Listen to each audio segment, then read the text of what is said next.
우리가 혼동하면 안 되는 것이 있습니다. 하나님이 모든 것을 하실 수 있다라고 하는 말이 하나님이 모든 것을 해주실 것이다 라는 뜻과 같지는 않다는 사실이에요. 하나님의 전능하심이란 하나님의 뜻이 어떻게든 이루어질 것이라는 사실이지 하나님이 우리 뜻대로 모든 걸 다 해주실 것이라는 뜻은 절대로 아닙니다. 전능하신 하나님인데 그 전능하심은 무엇의 전능함이냐? 하나님의 뜻을 이루시며 전능하신 거예요. 그러니 우리가 해야 될 일은 하나님의 뜻을 알고 하나님의 뜻을 찾고 하나님의 뜻을 깨닫고 하나님의 뜻에 순종하고 나아가는 것이 그게 아브라함의 삶의 핵심이었어요. 그래서 전능하신 하나님에 대한 신앙 고백은 내 뜻이 이루어지이다가 아니라 주의 뜻이 이루어지이다 라는 고백이 되어야 되는 겁니다.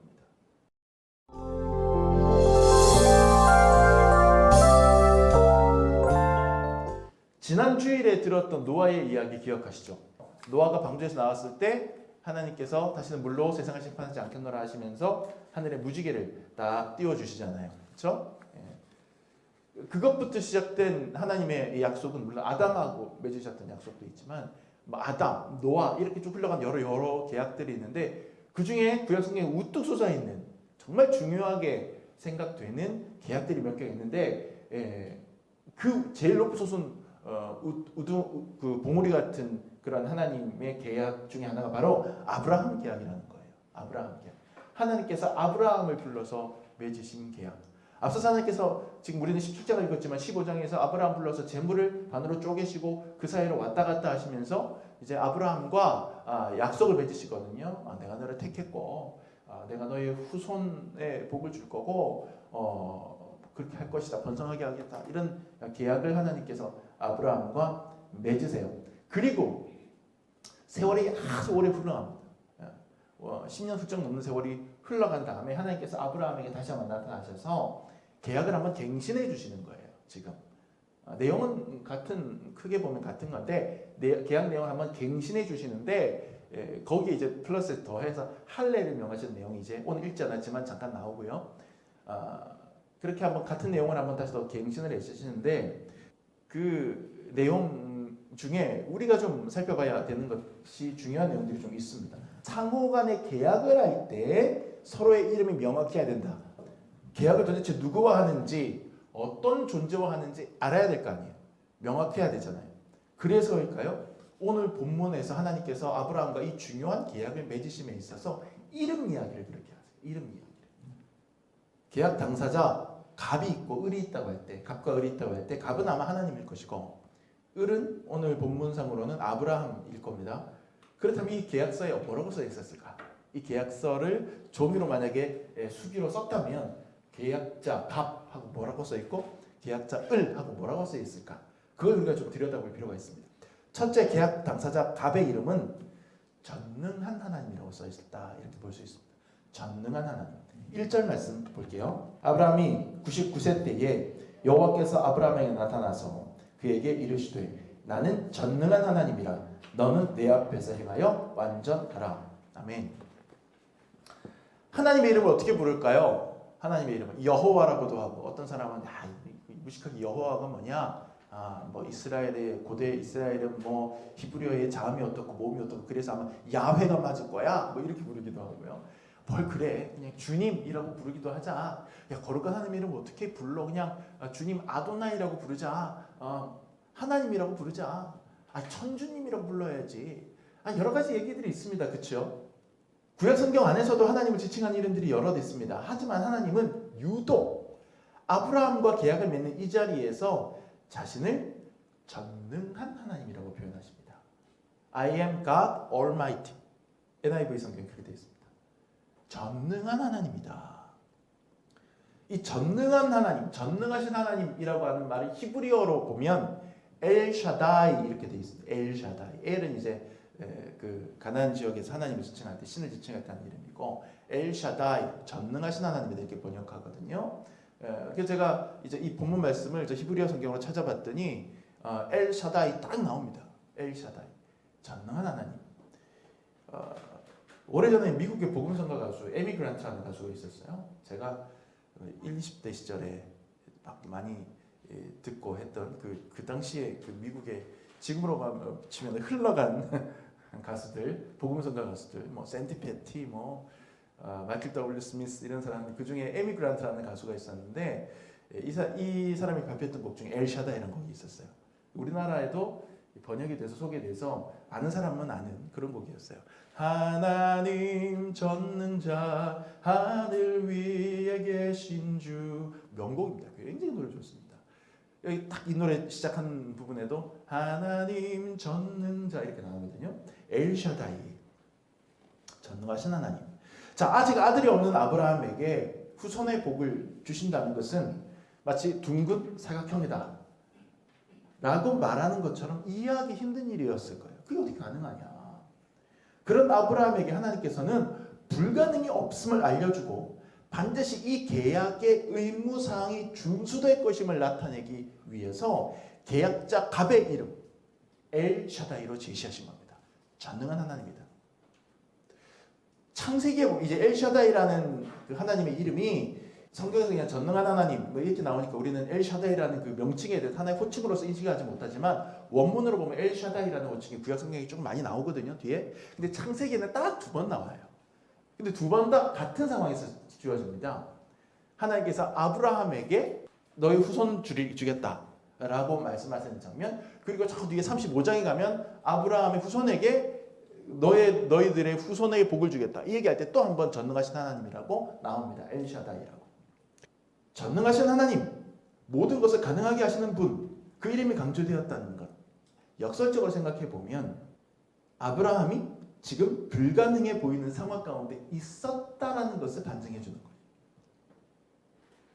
불가능이 없음을 알려주고 반드시 이 계약의 의무사항이 준수될 것임을 나타내기 위해서 계약자 갑의 이름을 엘샤다이, 즉 전능한 하나님이라고 밝혔다는 사실 자체가 지금 아브라함이 그렇게 계약자의 이름을 전능한 하나님이야라고 제시해주지 않으면 그러면 이 계약을 믿지 못할 정도로 나한테 능력 있어 라고 말씀해주지 않으면 이 계약이 이게 되겠어? 라고 생각할 정도로 암울한 상황이다 라고 하는 사실 우리에게 오히려 역설적으로 알려줍니다. 보세요. 이미 오래전에 하나님께서 아브라함에 약속을 주셨는데 그냥 세월이 흘러가는데 계속 아브라함에게 자식이 생기지 않습니다. 자식이 있긴 있죠. 첩 하갈에게서 난 자식 이스마엘이 있습니다. 하지만 지금 나이가 17장 1절 처음 시작할 때 딱 아브라함의 나이부터 딱 말하고 하잖아요. 아브라함의 나이 99세 때. 99세 때 애기 낳으면 기네스북에 올라갈 일입니다. 그렇죠? 물론 창세기에 나오는 나이 계산법이 지금과는 달랐다 이런 주장한 사람도 있고 그 당시엔 사람들이 신체 구조가 달랐다 이렇게 주장하는 창조교육계 사람도 있고 별 사람들 다 있지만 하여튼 간에 중요한 것은 그의 아내 사라가 경수가 끊어졌다 그랬어요. 쉽게 말하면 생리를 안 한다는 거예요. 폐경이 된 지 이미 오래된 상황이. 그런 상황에서 하나님께서 네 아내 사라에게서 아이가 태어나게 해주실 것이다. 그 아이로 인해서 너는 열국의 아비가 될 것이다. 만국의 아비어미가 될 것이다. 지금 이렇게 말씀해 주시는 상황이거든요. 그러니까 이 말을 어떻게 믿겠습니까? 이게 어떻게 가능하다고 생각하겠습니까? 아브라함의 상황이 지금 이토록 불가능한 상황이었기 때문에 역설적으로 하나님은 더더욱 자신의 이름을 가능한 하나님이라고 제시해 주는 거예요. 전능한 하나님이라고 말해주는 거예요. 불가능하다고 여겨지는 그 상황, 나는 가능하게 할 수 있어. 바로 이 지점에 우리가 주목해야 됩니다. 여러분, 우리가 하나님의 사람으로서 하나님의 복을 받을 그 복의 계약의 당사자로서 하나님과 마주 앉아서 계약서를 작성한다면 우리는 하나님의 바로 그 전능하심을 믿고 신뢰해야 되는 겁니다. 그래서 계약서에 사인하는 거예요. 딴 거 믿는 게 하나님이 전능하심, 하나님 하실 수 있습니다. 그 믿음 가지고 사인하는 거예요. 오늘 나에게 무언가 가장 절박한 게 있는데 그걸 내가 갖지 못하고 있어요. 오늘 나에게 채워지지 않은 어떤 것이 있는데 그것을 얻을 확률이 내게 지금 단 1%조차 없게 느껴질지라도 우리는 하나님이 우리로 하여금 무언가를 해내게 하실 것이라는 사실을 믿어야 합니다. 바랄 수 없는 중에 바라고 믿을 수 없는 중에 믿을 수 있는 것은 전능하신 하나님에 대한 확고한 믿음이 있기 때문이에요. 단 우리가 혼동하면 안 되는 것이 있습니다. 하나님이 모든 것을 하실 수 있다라고 하는 말이 하나님이 모든 것을 해주실 것이다 라는 뜻과 같지는 않다는 사실이에요. 그건 완전히 다른 얘기예요. 우리는 하나님이 내가 원하는 대로 다 되게 해주실 것이라는 믿음을 긍정의 믿음이라고 포장하지만 그것은 옳지 않은 믿음입니다. 한때 우리나라 또 미국까지 휩쓸었던 긍정의 힘이라는 책이 있잖아요. 저는 그 책을 썼던 조엘 오스틴 목사님 굉장히 안 좋게 봅니다. 개인적으로 좀 비신학적이에요.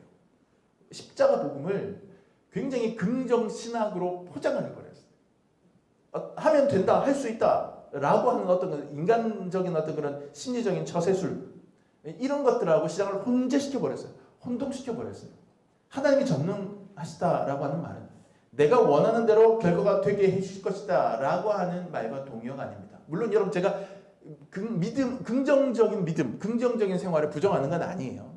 이게 하나님에 대해서 내가 원하는 대로, 내가 바라는 대로 될 것이다 라고 하는 식의 믿음, 그것은 좀 잘못됐다라는 말씀 제가 드리는 거예요. 저는 우리 아이들에게 하루 24시간 TV를 보게 할 수 있어요. 휴대폰 하고 싶은 대로 다 할 수 있게 오픈해 줄 수 있어요.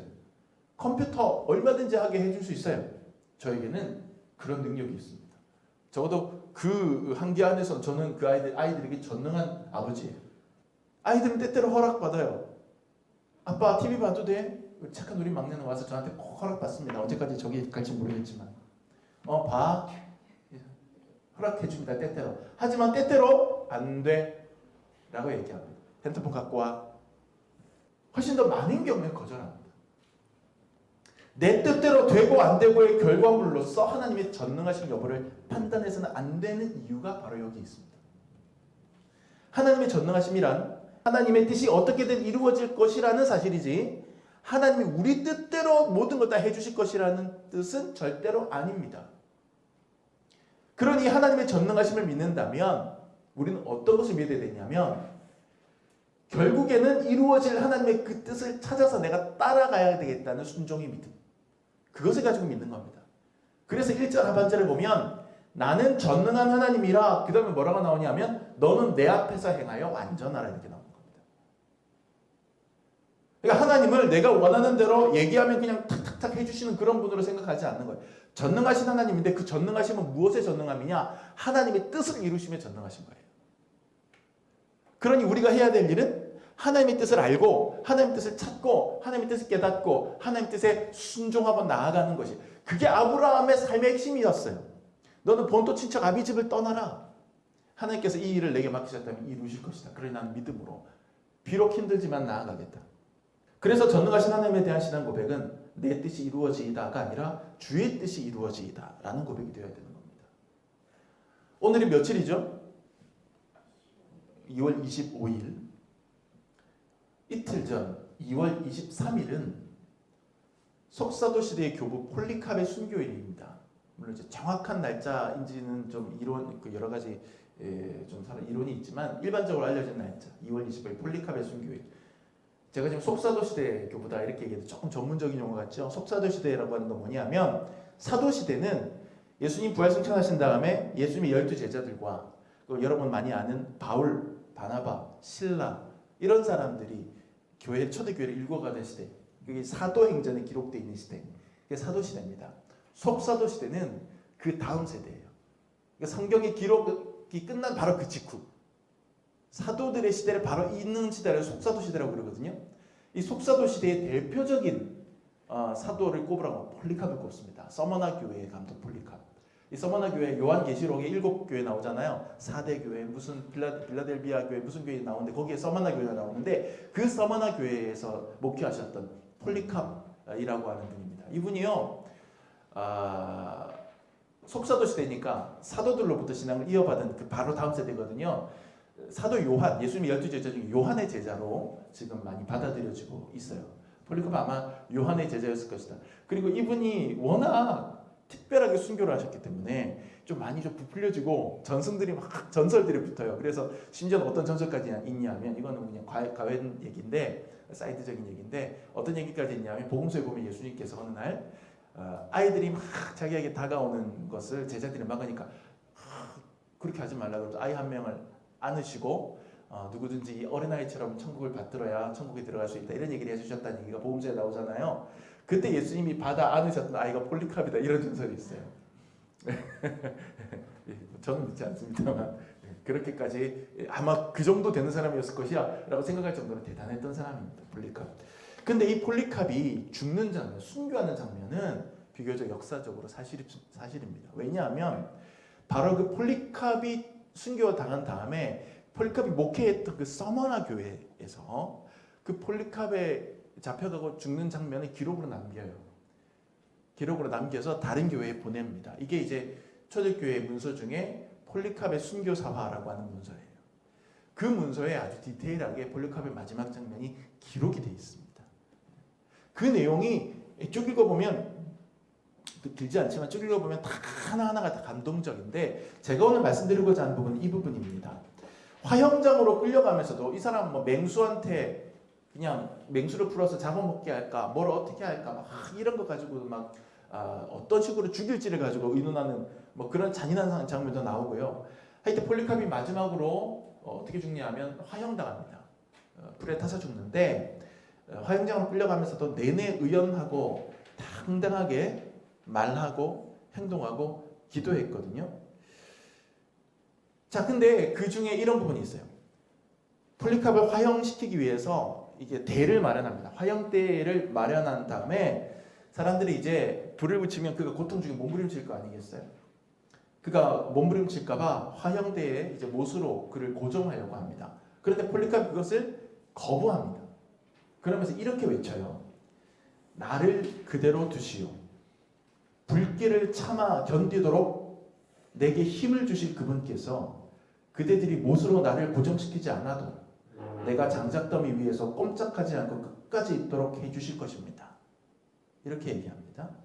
자, 그러니까 폴리캅에게 있어서 하나님의 전능하심을 믿는다고 한다면 이 순간에 나와야 되는 기도는, 이 순간에 외쳐야 되는 것은 전능하신 하나님 전능하시다면 나를 이 자리에서 살려주십시오. 구해주십시오가 돼야 자연스러워요. 그런데 폴리캅은 그 하나님의 전능하심을 그렇게 해석하지 않아요. 폴리캅은 하나님의 전능하심은 내가 이곳에서 순교당하는 것이 하나님이 택하신 뜻이라면 하나님의 뜻이 이루어질 것이고, 하나님의 전능하심은 내게 어떻게 나타나냐면 내가 이 순교를 참아내고 감당할 수 있는 방법으로 하나님께서 당신의 전능하심을 드러내실 것이다. 이렇게 생각하는 거예요. 그리고는 이렇게 딱 외친 다음에 하늘 향하여 고개를 들고 그가 마지막 아주 가슴 절제로 기도를 딱 드리고 화형을 당하는데 그 기도의 첫 구절이 이렇게 됩니다. 오 전능하신 주 하나님이여. 이렇게 딱 시작합니다. 여러분 놀랍지 않습니까? 죽음이 두렵지 않은 사람이 누가 있습니까? 그 죽음의 위기 앞에서 전능하신 하나님 찾을 때 우리는 하나님의 나를 살려주시기를 바라지 않겠습니까? 하나님의 그 전능하심이 나를 살려주시는 방법으로 발현되기를 바라지 않겠습니까? 그게 대부분의 사람들이 생각하는 전능하신 하나님의 필요성 아니겠습니까? 그런데 폴리캅은 그게 아니라 하나님이 기적을 일으켜서 자기를 살려주는 것을 하나님의 전능하심으로 생각하는 것이 아니라 그가 하늘을 우러러 오 전능하신 하나님 그렇게 외쳤을 때 그가 믿었던 하나님의 전능하심은 자신이 화형대에 못으로 고정되지 않고도 뜨거운 불길을 의연히 버틸 수 있게 해주시는 전능하신 분이라는 의미의 전능하심이었습니다. 그리고 그는 역사상 그렇게 가장 유명하고 가장 위대한 순교자가 된 겁니다. 여러분 아브라함은 어쩌면 이 위대한 사명의 일원이 되고 싶은 생각이 없었을 수도 있어요. 거절하고 싶었을지도 모릅니다. 어쩌면 그는 자기 아버지가 일구고 터잡아 놓은 갈대아 우르나 아니면 하란이나 이런 데서 평범한 삶을 살다가 죽고 싶었을지도 몰라요. 어느 날 하나님이 그에게 짠 나타나서 너는 본토 친척 아비 집을 떠나 네가 한 번도 가보지 않은 땅 저기 가나안이라는 곳으로 가라고 명하셨을 때 그가 그것을 흔쾌히 기뻐하며 받아들였을 것 같지는 않아요. 두려웠을 것이고 어쩌면 거절하고 싶었을 겁니다. 하지만 그는 하나님의 뜻대로 떠났습니다. 왜냐하면 그는 자기 뜻대로 움직여주는 신의 전능함을 믿은 게 아니거든요. 그가 믿은 하나님의 전능하심이라고 하는 것은 불가능을 가능케 하시는 신은 바로 하나님께서 당신의 뜻을 이루실 것이다. 나를 택하여 당신의 뜻을 이루실 것이다. 그러니 나는 이루실 뜻을 믿고 그냥 나아간다라고 하는 그런 믿음이었어요. 그 믿음을 갖고 아브라함은 오히려 자기 뜻을 꺾고 대신 하나님의 뜻을 따라서 살아가는 것이죠. 우리는 주기도문에서 뜻이 하늘에서 이루어진 것 같이 땅에서도 이루어지이다 이렇게 기도합니다. 아무런 의미를 생각하지 않고 그냥 고백하지만 그 뜻 안에 숨겨진 뜻은 무엇입니까? 하나님의 뜻이 이루어지는 것. 내 뜻이 이루어지는 게 아니에요. 하나님의 뜻이 하늘에서 이루어진 것처럼 땅에서도 이루어질 것이다. 여기서 뜻은 내 뜻이 아니라 하나님의 뜻입니다. 그러니 비록 그 뜻이 이 땅에서 하나도 이루어질 것처럼 그 기미조차 보이지 않는 불가능한 상황일지라도 이루어지리라 믿고 행하는 그 믿음, 이것이 전능하신 하나님이라는 이름을 받은 계약 당사자가 다짐할 내용인 겁니다. 빌립보서 4장 13절 말씀 굉장히 유명하잖아요. 사람들이 막 엄청 얘기합니다. 내게 능력 주시는 자 안에서 내가 모든 것을 할 수 있느니라. 사도 바울의 고백입니다. 내게 능력 주시는 자 안에서 내가 모든 것을 할 수 있느니라. 이 구절 저도요 옛날에 고등학교 때 공부할 때 제가 정리해 놓은 영어 단어장 맨 위에 이 구절 딱 써놓고 외우면서요 기도하면서 그랬어요. 그래서 이 구절 가지고 설교하시는 설교자들 많은 분들이 이 구절을 성공을 위한 메시지, 조엘 오스틴 류의 긍정의 신앙의 메시지로 해석을 합니다. 할 수 있다. You can do it. I can do it. 내게 능력 주신 자 안에서 내가 모든 것을 할 수 있다.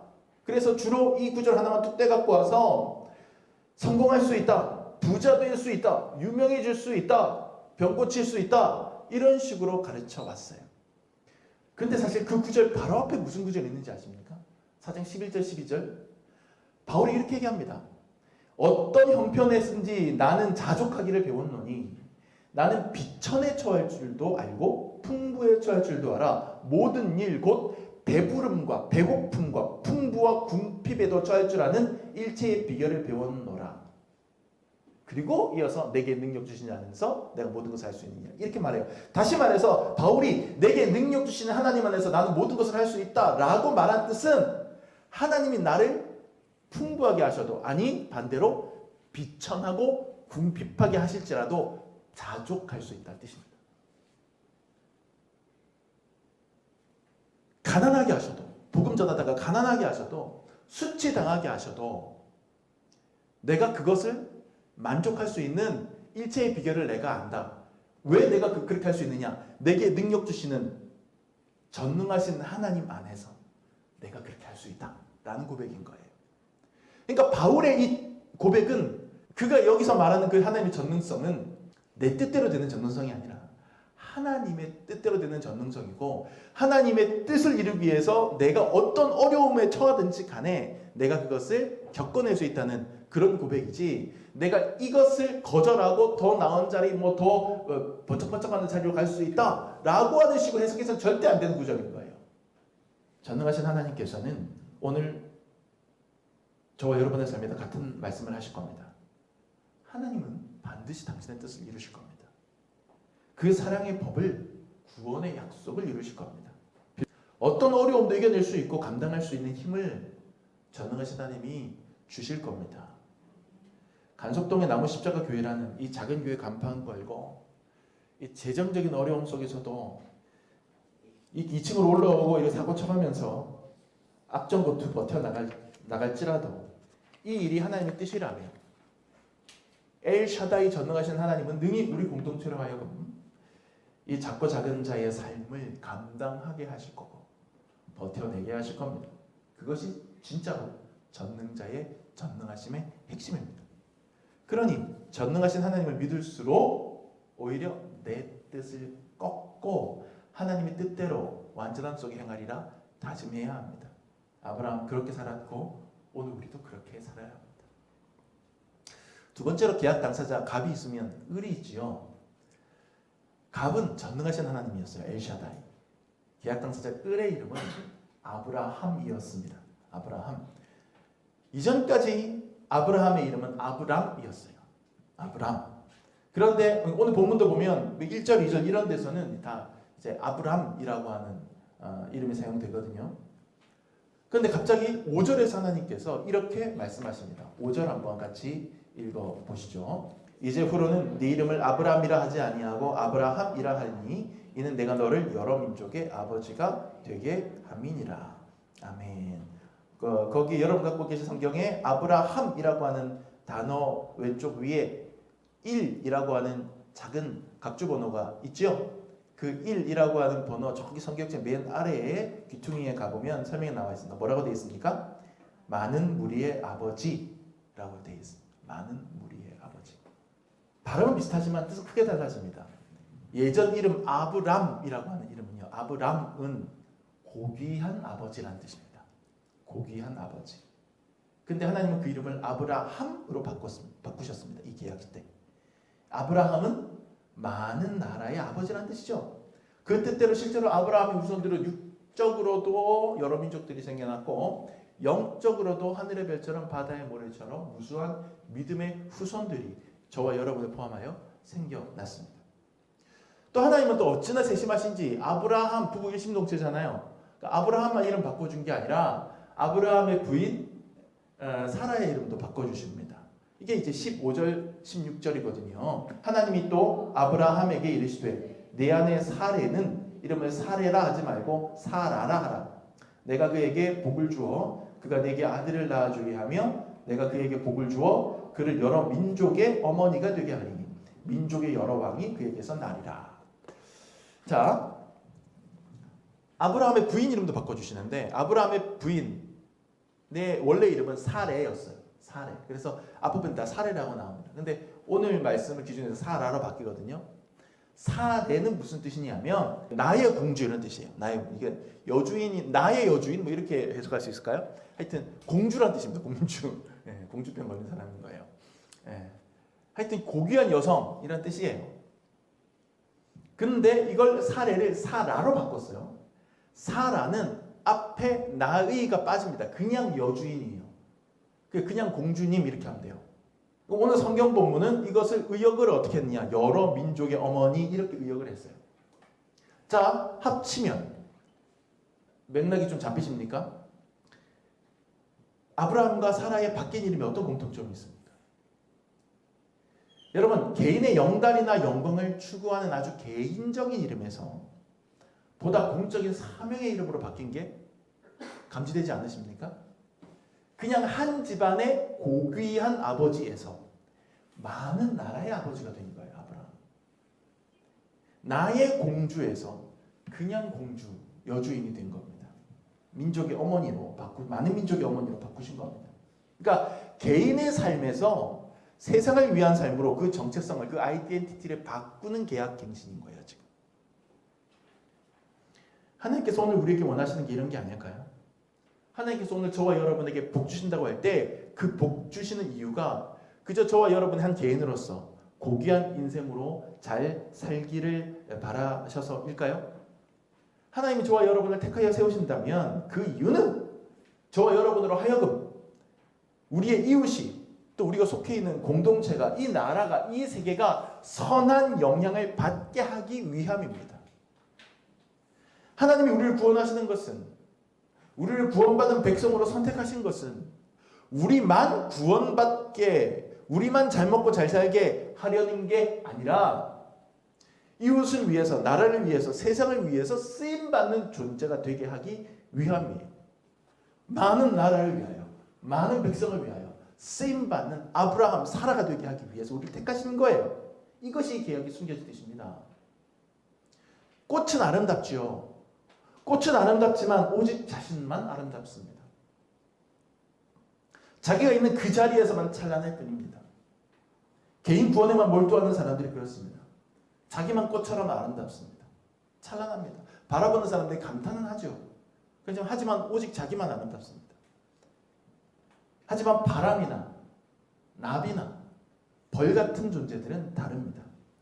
이들은 꽃씨와 꽃가루를 부지런히 제 몸에 묻혀서 세상에 퍼뜨립니다. 많은 곳에 퍼뜨립니다. 그래서 다른 곳에도 꽃이 피게 하고 다른 곳에도 향기가 나게 합니다. 꽃이 피어 올린 향기가 바람이 실리면 그 향기는 훨씬 더 많은 곳의 사람들을 이롭게 합니다. 저 홀라 아름다운 꽃이 가지고 있는 그 꽃가루가 벌이 난 나비에게 묻으면 그 벌이 난 나비는 훨씬 더 많은 곳을 이롭게 하고 훨씬 더 많은 곳에 꽃을 생기게 합니다.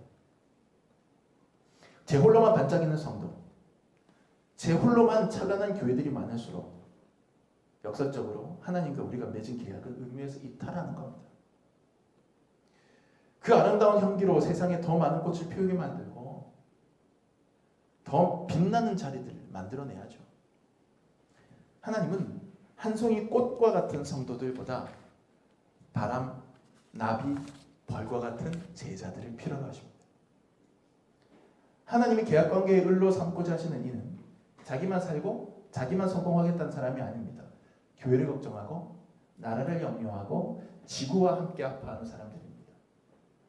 하나님은 이 시대에도 많은 민족을 아버지의 마음으로 염려하는 아브라함을 세우기 원하시고 많은 나라를 가슴으로 품는 사라를 찾고자 하십니다. 여러분, 우리가 이 시대의 아브라함이 되고 사라가 되어서 러시아와 우크라이나를 위해서 기도하고 팔레스타인과 이스라엘을 위해서 염려하고 아파하는 그런 사람이 되기를 원합니다. 저 광물과 저 바다를 어루만져 주어야 합니다. 그럴 때 주님의 교회는 이 시대 많은 나라들의 아버지가 되고 어머니가 될 겁니다. 이 시대의 교회들이 아브라함이 되지 못하고 사라가 되지 못한 이유는 그 자신이 많은 이들의 아버지 어머니가 되기를 포기하고 우리들만의 아버지 어머니가 되려고 했기 때문이에요. 아브라함이 아브라함으로 다시 되돌아가는 것. 오히려 반대로 아브라함이 아브라함이 되고 사라가 사라가 되는 식으로 우리가 교회가 나아가야 합니다. 한국 교회가. 그럴 때 우리는 이 땅에서 아버지로서 어머니로서 역할을 회복하는 교회들이 될 것입니다. 저와 여러분의 삶이 이 전 세계 60억 인구 중에 팔랑거리는 냅킨 한 장처럼 보잘것 없을 수도 있어요. 하지만 그럴지라도 우리가 하나님이 원하시는 삶의 이름을 갖고 하나님과 맺은 약속을 내 삶에 꾹꾹 눌러 써 내려간다면 우리는 냅킨 한 장의 가벼운 삶이 아니라 천금을 주고도 못 살 최고의 존재가 되는 겁니다. 전능하신 하나님 앞에서 이 세상을 품고 살아가는 고귀한 아버지로서 고귀한 어머니로서 아름답게 가치를 키워나가는 저와 여러분의 삶 그리고 이 시대 주님의 교회를 만들어 나가시기를 예수님의 이름으로 축복하고 권면합니다. 기도하겠습니다.